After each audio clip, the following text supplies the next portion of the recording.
Méditation biblique du soir. Thème: la fin de la menace et le temps du repositionnement divin. Texte: Matthieu 2, verset 20. Lève-toi, prends le petit enfant et sa mère, et va dans le pays d'Israël, car ceux qui en voulaient à la vie de l'enfant sont morts. 1. Qui a écrit ce texte?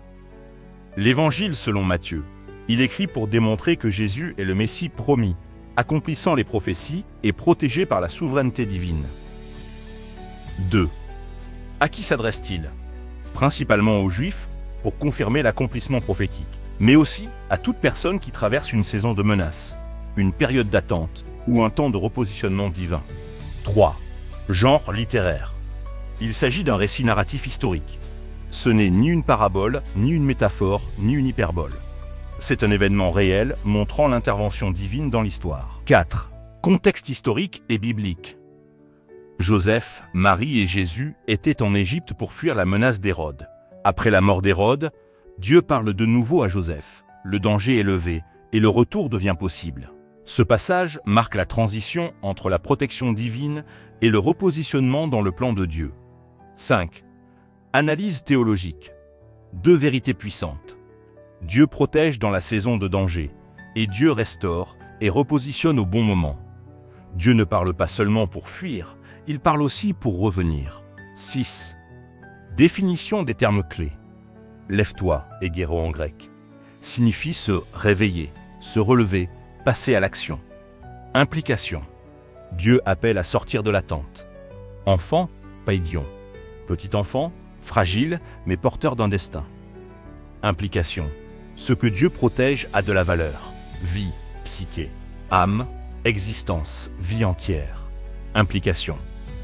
L'attaque visait le destin, pas seulement le corps. Mort, mute en hébreu, cessation de vie, fin d'une autorité terrestre. Implication. Toute menace a une limite fixée par Dieu. Pays, Eretz en hébreu. Territoire, lieu d'accomplissement. Implication. Dieu ramène vers la destinée. 7. Sens original du texte. Matthieu montre que Dieu contrôle les saisons, que les ennemis ont une fin et que le plan de Dieu continue malgré les oppositions. Le retour n'est pas un hasard, c'est une directive divine. 8. Interprétation correcte. Il faut lire avec Matthieu 2 les versets 13 à 19 sur la fuite et la protection, comprendre la souveraineté de Dieu sur les rois et voir la continuité du plan messianique. Conclusion.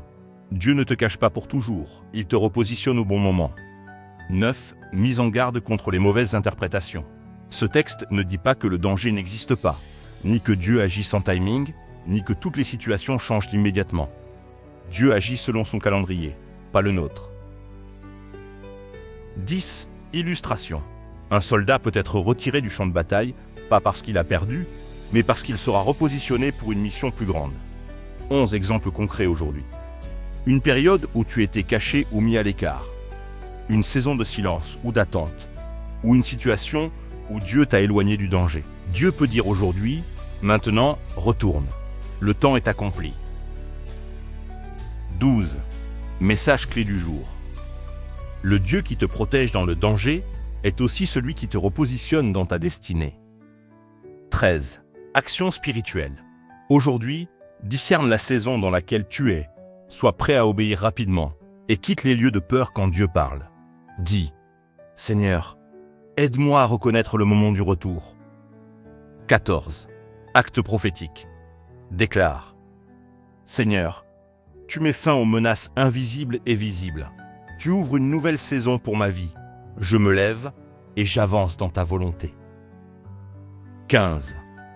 Prière. Père céleste, merci parce que tu contrôles les saisons de ma vie. Merci parce que mes ennemis ne sont pas éternels. Donne-moi la sagesse de discerner le moment où je dois avancer et la force d'obéir, sans hésiter.